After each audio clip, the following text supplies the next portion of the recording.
All right. So, yeah, I'm John Suter. John Carlo. Pleasure. And medical doctor, where do you work? Yes, St. Luke's. Okay. Yeah, mostly out of Monroe, but I'm gonna be out of Carbon Okay. coming up. Okay, nice. Yeah. And how long have you been a doctor? 23 years. Really? Okay. Awesome. Yeah. Yeah. What specifically? Emergency. Oh, really? Emergency. You're a doctor. Mhm. Wow. Okay. Yeah, and I just recently moved back to Pennsylvania, probably 3 summers ago. I trained with St. Luke's, then I moved around and came back. Okay. Yeah, started playing golf again when I came back. I literally put them out for like 3 years. Okay. Started playing back last spring. You started playing golf again last spring. Uh-huh. Okay. And how long did you play before you took your hiatus? Many years, but on and off. Like Okay. love-hate relationship, you know. Sure. Okay. So, what's your current handicap? Do you have one? About a 10, Okay. but I've been playing a lot of sim at home and stuff, so Okay. I mean, of course, you gotta take it for what it's worth, but it's probably closer to 7 or 6. maybe. Okay. Yeah. Like today, I played Cowboy, and I was even par. Okay. Nice. Yeah. Sim golf. It's not- Yeah, but still, I mean, you're still striking the ball. Short game is where it gets fishy on the simulators, but for full swings, it's still ball Yeah. striking. So, any physical limitations? I get a little bit of back pain, especially bending over a lot, you know, stuff. Yeah. Other than that, no. Do you stretch it? I do some, but Yeah. I work out. Like I run today. I ran 3 miles. You know, Okay. So I do work out, but every so often, if I do a lot, then it'll start acting up Yeah. at night. But Okay. it doesn't keep me from doing stuff. Okay. All right. So, is this a single lesson, or is this? Well, for now, I just kind of shopping. I've been with Golf Tech for the last 5 lessons or so. Okay. And it's the numbers side. It's good, but I don't feel connected to the teacher. Okay. I don't know. And I want not just a swing coach. I want a golf coach. Yeah. You know, like look at the game, not just at the swing. And I Okay. feel like we're just working on swing, Yeah. and not, you know, like Not your overall. game. I don't Yeah. know. Yeah. I understand what you're saying.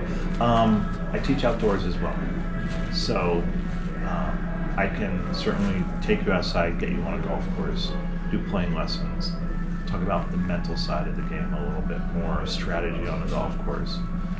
So just keep that in mind. So what do you think your strengths are in your game? Full swing? I mean, short game? Full swing, like driver wise, I'm very scared. Like I just recently got the adapt. Most of the time I play the baby driver. Okay. You know, if it's tight fairways and stuff, I feel so comfortable with that, and I Yeah. can get a good distance on it too. Okay. So I only pull that out on par 5s and things that are wide open. Otherwise, I'm playing this. Okay. And I guess strings, I don't You- know. Flaws is that I tend to draw. You know, I have to purposely make it a point to try to get it straight or get on the right, which is a better error, I guess, because I worked so long, so hard to be on the inside out that now it's always inside out. Right. Okay. And then I can start, even with an approach shot, and still be left on. Yeah. I shouldn't be doing that on 100 yards, you know. Sure. But Yeah. I do. Okay. So if it's like an 8 or a 7, I can hit it well, and then it's going to be left of the. Now, Gotcha. on the sim, I've been practicing a lot the short game, like 10 yards, 15 yards, 20 yards, so I can put it really close on my third shot and say par, you know. Right. So, Okay. Good. we'll see if that translates on the course, but I've been practicing that to make up for missing. Sure. Well, the average amateur will hit 6 greens in regulation. The average tour professional will hit about 12 or 13. It's hard to do. Hitting Yeah. greens is hard. Yeah. Just for the obvious reasons. You know, you're Yeah. hitting it off the ground. You have to hit it clean. You got to hit it high. It's got to come down and stop. A little left, a little right. It's not as wide as the fairway. If you hit it 30 yards farther with a driver, you're feeling great. You hit 30 yards too far with an iron, you're in the woods. You know, so hitting greens is one of the most challenging stats in the game. So having a solid short game saves a lot of strokes, and that's going to keep you in single digits as you are. What was your goal for today's lesson? Kind of find out where I should be working. What's the next step? You know, I like to pick up 1 or 2 points out of every lesson, not a whole bunch. Sure. And work on that real hard and try to come back Okay. and hopefully fix it. Okay. In previous lessons, they're always trying to be shallow the swing. I'm not a shallow. I'm more vertical, and most I try, I can't do that. But I have managed to bring down my dynamic loft. It used to be in the 30s all the time, no matter what club, and now I can bring it down. But in doing so, then I'm more, Yeah. whatever that's worth. Okay. But yeah, just kind of like finding out where I should be putting most of my effort on. My goal is, so my 50th birthday is in November. I want to be at 5 by November. Okay. That's a good goal. So I was like a 10-9 when I stopped on the fall. So in the sim, I've been scoring a lot of even rounds, even from the back tees. So I feel like it's possible. We'll see. Okay. All right. So you want me to evaluate your full swing and then just go from there, find out what we can do.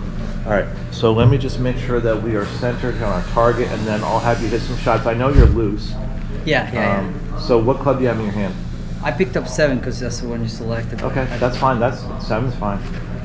Like I said, and that's actually it's my longest iron. Then I go hybrids, and I love them. I use 1 lengths too. Okay. So everything's 1 length. That's great. Yeah. I think that there's a huge advantage to that.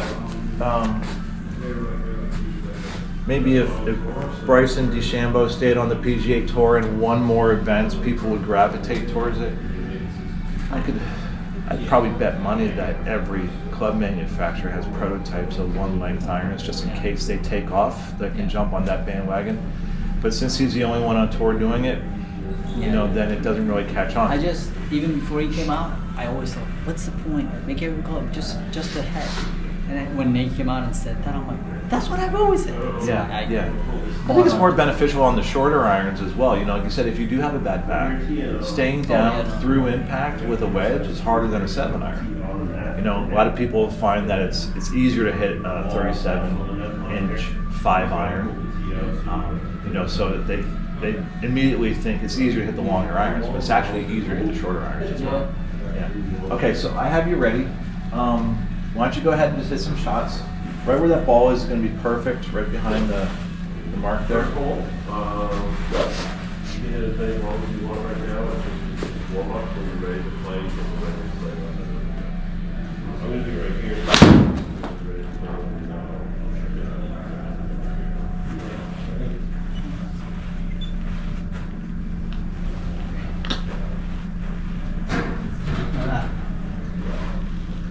Purposely trying to keep it straight. So Okay.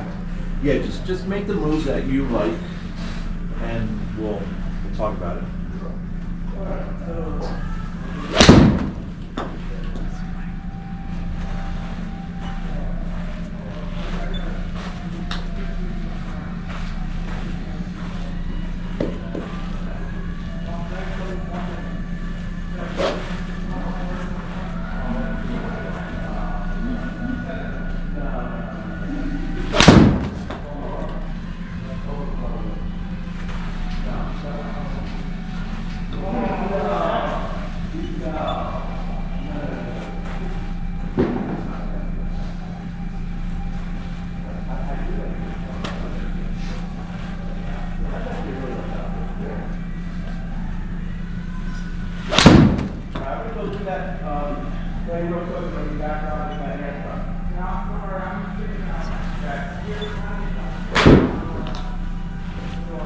Is that common for you? A little left, a little right, a little left, a little right?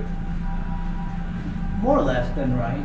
I usually, when I'm hitting it right, it's because I was trying to keep it straight and then end up hitting it right. Okay. I suppose if I'm really trying to go ahead, it'll miss a lot. All right. So I usually like on that game, I usually a longer green, I'm gonna aim like a few yards right. Because if I miss a little right, it'll be like a block right. It's not a terrible miss. But if I miss left, it's a draw hole. Well, it's more of a pull. Or Yeah. From what I'm seeing so far. like starting on left, you mean? Yeah. So if you take a look at, so I'm gonna pull some numbers up for you.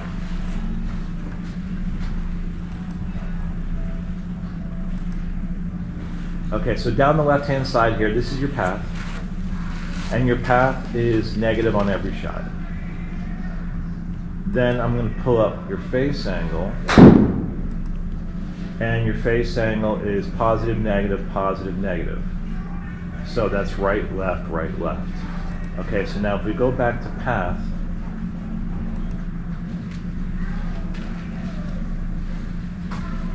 so negative path on TrackMan means that your club head is traveling left as you're making contact. So that's the pull in your swing. Then your face is either open or closed, and if it's open, it's gonna bend. So this one doesn't. Left. Yeah. So this one doesn't look like it's not. I mean, it looks like it's straight on. Yeah. Path is going to control your direction by 25%, face angle by 75%. So even though that this number is smaller than this number, it dominates more. So it's keeping your club from starting left. I'm sorry, it's keeping your ball from starting left, and it's fading it off because your face to path is the differential between those two. The bigger this number is, the more it's going to bend. So when I look at your setup, you put the club face, you shut the club face, and you have a very weak rotational grip. Your left hand, your thumb is, the back of your left hand is pretty much facing the target, and then your right hand's over the top. So that's going to cause your club to get up on top of the ball flight line early, plus your face is closed. And then I think maybe sometimes you try to hang on, like you say, you force it to not go left. So I think what's happening is you're setting up to hit it left with your grip and your club face, and then you're trying to hang on to avoid it, and then that's where you get the left, right. It's really hard to control your shot after shot after shot with your hands. Okay, it's actually easier to just quiet your hands, set them to keep the club face coming down square, and then just focus on your rotation. So if we take a look at your swing,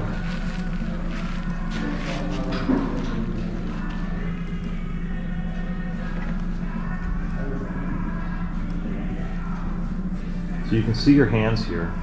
You can see how far over your right hand is and how weak your left hand is. Okay, so when we're talking about weak versus neutral versus strong,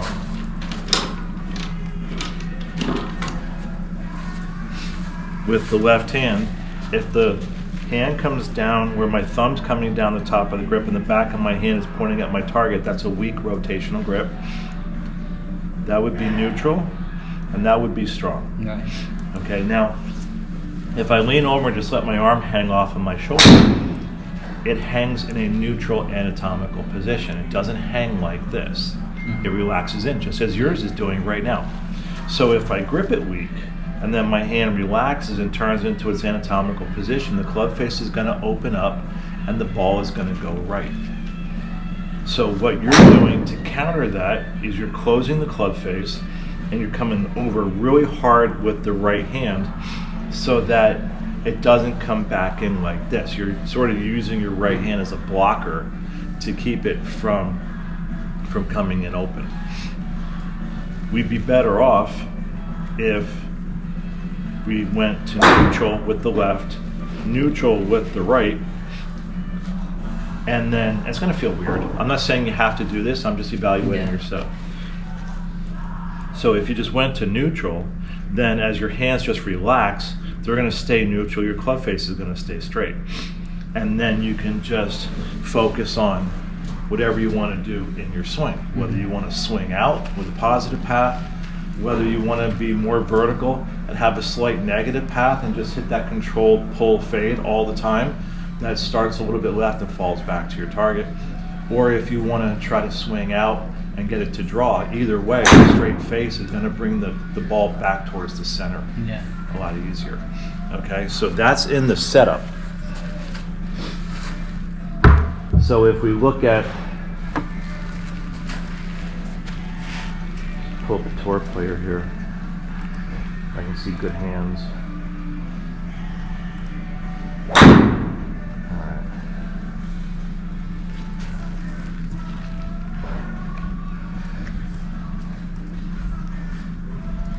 Okay, so if you look at the glove hand, You can see the back of the hand is pointing up more.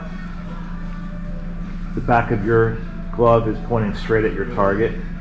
Still, you can sort of see the crease right here from your thumb to your index finger, and it's pointing straight up at your chin. That's weak rotation. And then your right hand, you can see the crease from your thumb to your index finger is pointing off the left side of your body. Hers is pointing more vertically. So taking both hands and just sliding them slightly to the right is going to help square up your club face.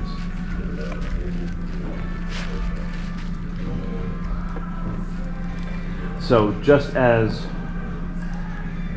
a simple matter of how hands can control direction, if I go weak and just take a simple swing here, this ball should go right. I didn't force it right. I didn't do anything with my hands. I just turned. So my path is positive 2.4, which should start the ball pretty straight. My face was open 6.6 more, so the ball shot off to the right. Now, if I come all the way over to strong, try and keep a nice shallow path.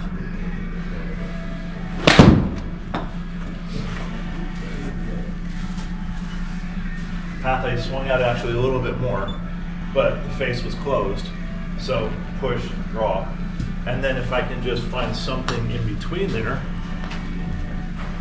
And by the way, as the left hand moves, the right hand moves with it. I think palms should always be facing each other, like clapping like you're praying. So yeah, as the left hand moves, the right hand moves, so that the crease, the V that forms from your thumb to your index finger on both hands is pointing in the same direction. So now if I go neutral,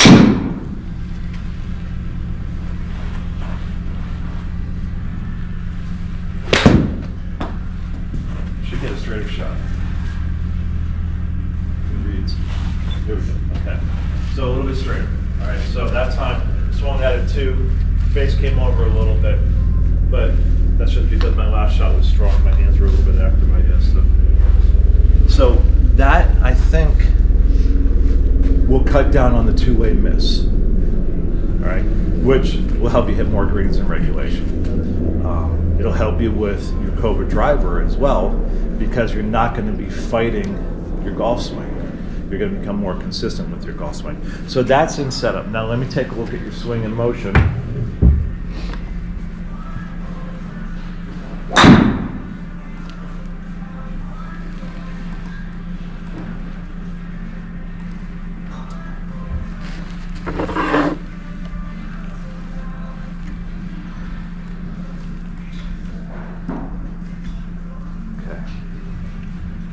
Look like you're a little tight here, just a little bit. Could probably use a little bit more space. Ball position is good, width of your stance is good. Slightly open, not much though, as far as your alignment goes. But it looks like you're just a little bit tight there, which is gonna also pick up on a negative path, because you're gonna get out past the ball with centrifugal force, and you're gonna have to pull back in. So yeah, when I was having trouble having an inside path, I fixed it by going back. Yeah. And getting away and almost setting up where the ball was here, and I would set up actually here to force me of going that way. Yeah. As opposed to where? Because normally I would be like on top of it, right? Yeah. So I started doing this. Sure. That way, when I would come down, I would have to be reaching instead of cutting. And correct. And I work on that so much that now it's mostly inside out pattern. Yeah. Do you ever play baseball? No. Not even like fun. I mean, I know the just. Okay. All right. So pretend you have a bat in your hand, and I'm pitching, and you're batting, and it's an inside pitch, and you get jammed and you commit to the pitch. What do you think that's going to look like? You're going to be in here like this, right? So that's what's actually happening if you're too close to the golf ball. That club is going to be out, you're going to be pulling in, and it's very hard to release your hands. So as you're pulling in, a lot of times you're probably going to see a pull fade. You know, double cross would be if you actually can get your hands into it. But we don't want to be in here, we want to be able to rotate our hips on it and drive it. So It's good that you backed away a little bit. But here, let's take a look at your swing now. Look like you're stacking up on your right side just a little bit.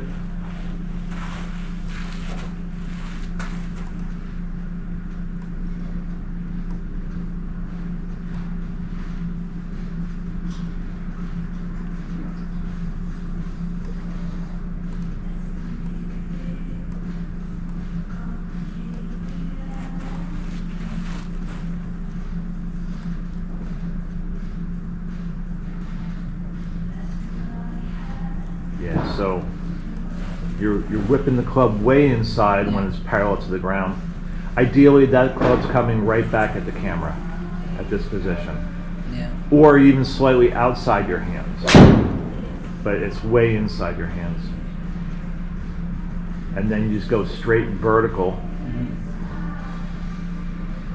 which brings you high on the swing plane.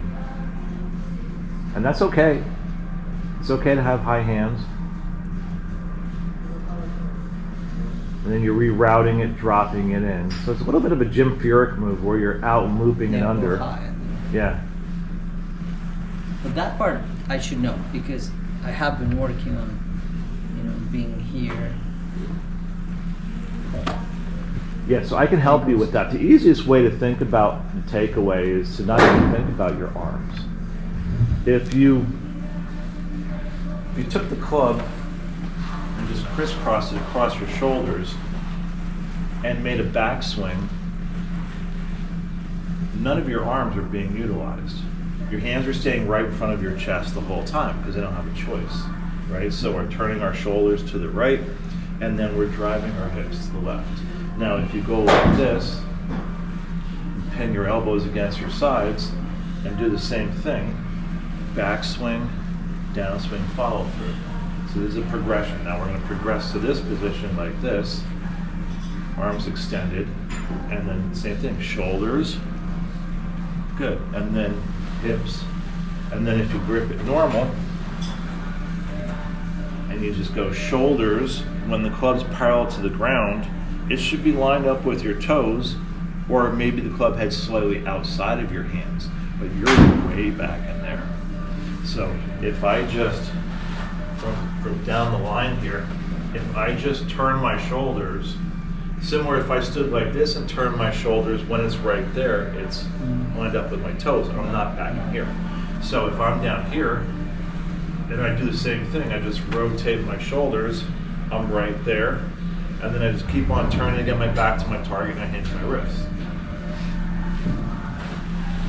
Now, there's millions of golfers and millions of swings, and no two are alike.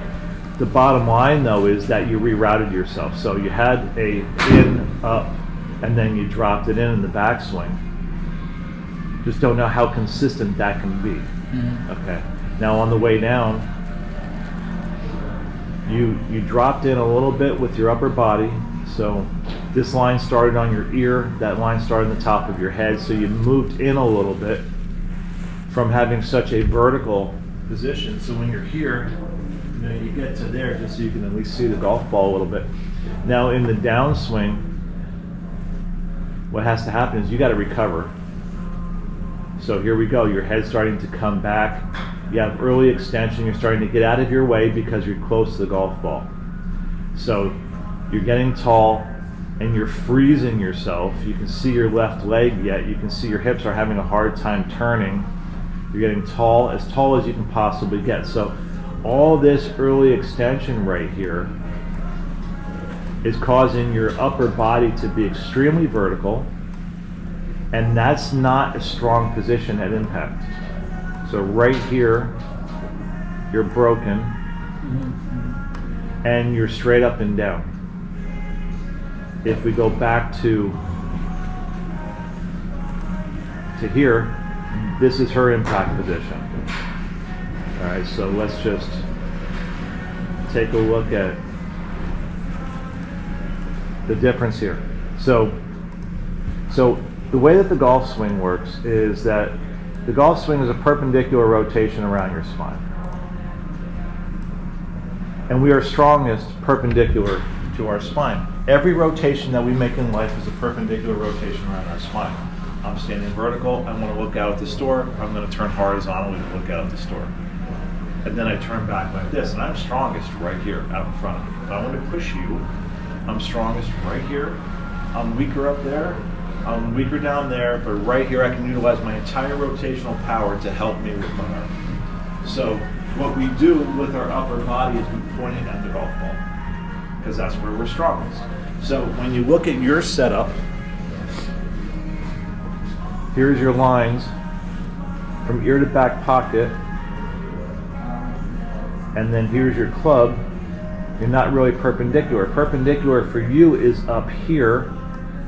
Perpendicular for her is the golf ball.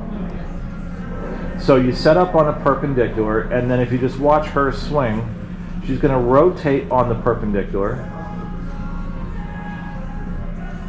and she's going to stay on it all the way through the downswing, through impact, and through the follow through. At your impact position, you're practically vertical. And again, I think that has to do with standing too close to the golf ball.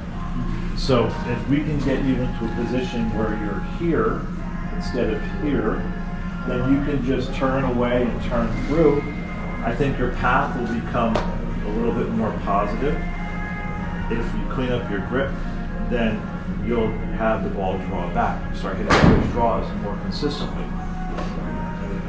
Now again, Peter Jacobson is a retired golfer. He said, golf swings are like snowflakes, no two are alike.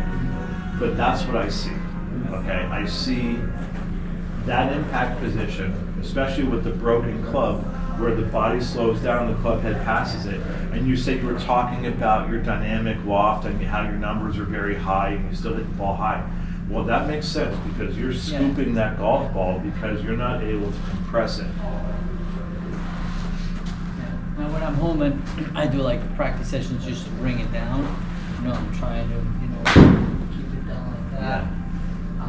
I can get it down on the green range of the Skytrack, but I have to really be aggressive of going down and being almost ahead of the ball. Right, so what you're doing, what you're telling me now is that you have to slide through the impact zone instead of being able to rotate through the impact zone because your setup is causing your swing falls. So when you stand too close to the golf ball, you have no choice but to stand up and get out of your way to make room for the ball. We have two choices. We can either make a great swing and miss the ball, or we can hit the ball and do what we have to do to hit the ball. And that's what you're doing. You're doing whatever you have to do to hit the ball because you set up too close to it. So the way to get into perfect posture, and this works with every club. If you address the ball for me, just standing straight up and down, just take your position. Okay, now take the club and stick it in your belly button. Okay, so you are vertical, the shaft is horizontal, that's perpendicular. Okay, now full extension, staying belly button height. Good. Now push your arms against your chest a little bit so your arms don't move by themselves. Keep your legs locked out, tilt at the hips until the club hits the ground. Unlock your knees, and now back up a little bit. Okay. Yeah, just because we want to make sure that we're right there. Now, don't move.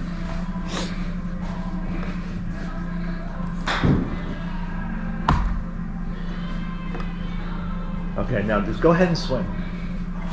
Stay there and just stay down and go get it.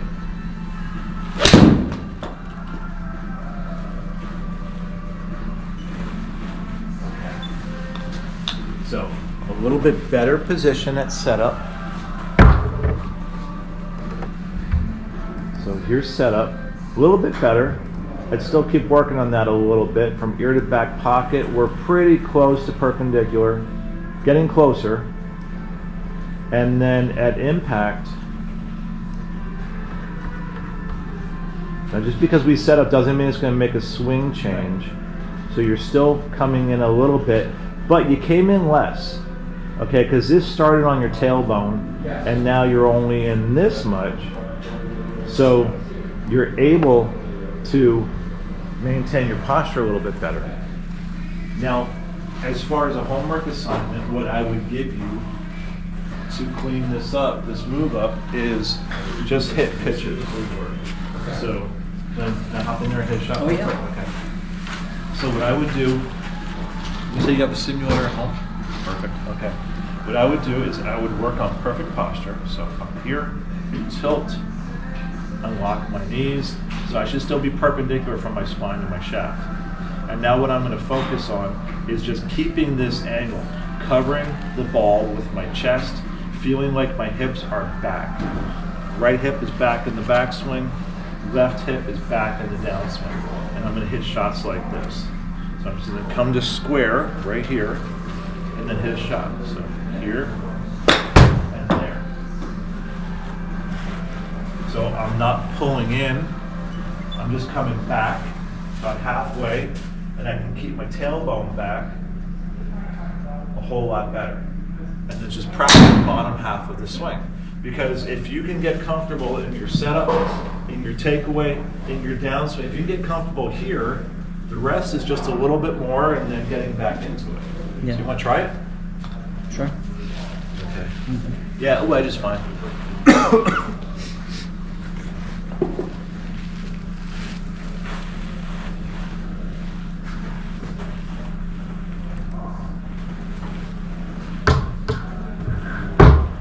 Okay, so really define those posture angles. So, I don't know, maybe not. yeah, that's pretty good. Okay. Now just take it. Yeah. Don't even go that far back.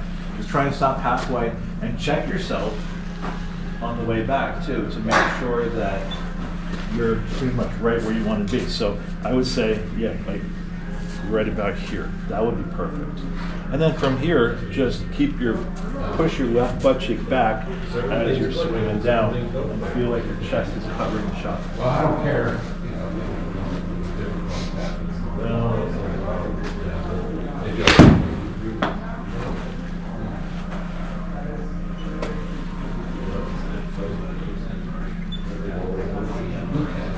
Okay, so let's do the posture exercise one time. So stand straight up and down. Straight out your belly button. Full arm swing. Right there. Okay, now tilt it backwards. See how much farther away you are? Okay, there you go. Back up. Perfect. Now stay down with your chest to cover that shot. Take your left butt cheek straight back to the wall behind you when you're down. Far away. That's okay. You're not used to being that far away. But that's where you need to be. Because now you can turn your body. So hang on, don't hit another shot. I just want you to see something real quick. Watch yourself up here on the left. Watch your hips. Okay, so here you're giving yourself a little bit more space. Watch your hips.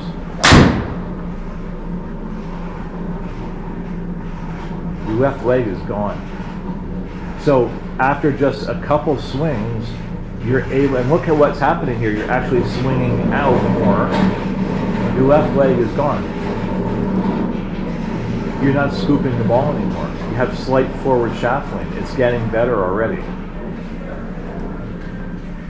We go back to here, and we pull up impact, and you're here, kind of broken. So now what's happening is you're actually able to do that. Turn your hips, the club is going to lag. Okay. So anyway, that's what I see. That's my evaluation on you. I think your setup flaws and your swing flaws, and then you have to band-aid it with your grip and your swing just to get out of your way. Try to correct the ball. Okay. So I can send you this. I have your email. I'll send it to you. And then when you download the TrackMan app, under activities, you'll see your screencast with the video. Okay. Okay. Does everything make sense what I talked about? Yeah, yeah. Okay. All right. So you said just a couple things. That's really all it is. I think everything else would clean itself up. I think when you practice, even without golf balls, you can see your path. So, you know, if I just swing over this seam right here, if I set up to the seam, I can see that my club just went that way. Yeah. Right, so that's a positive path. So I can turn my shoulders and then I can turn my hips. And now I'm actually able to let my hips turn. So I'm thinking about my right elbow and my right hip coming into impact simultaneously. I'm not standing up and getting out of the way to make room for it, causing a negative path. If my body stalls out, my club is going to go left. Just like my hand right here, my right hand. If I don't turn my body, my hand is going left. It's got nowhere to go but left. Now, if I turn my body, I can keep it straight a whole lot more. So if I just think, set to square position, take it a little bit higher. Now the right elbow and the right hip are coming to impact. It's an outward path. And then with the neutral grip, the ball should come back. And then you're going to be more consistent. So I'll send this to you. Yeah.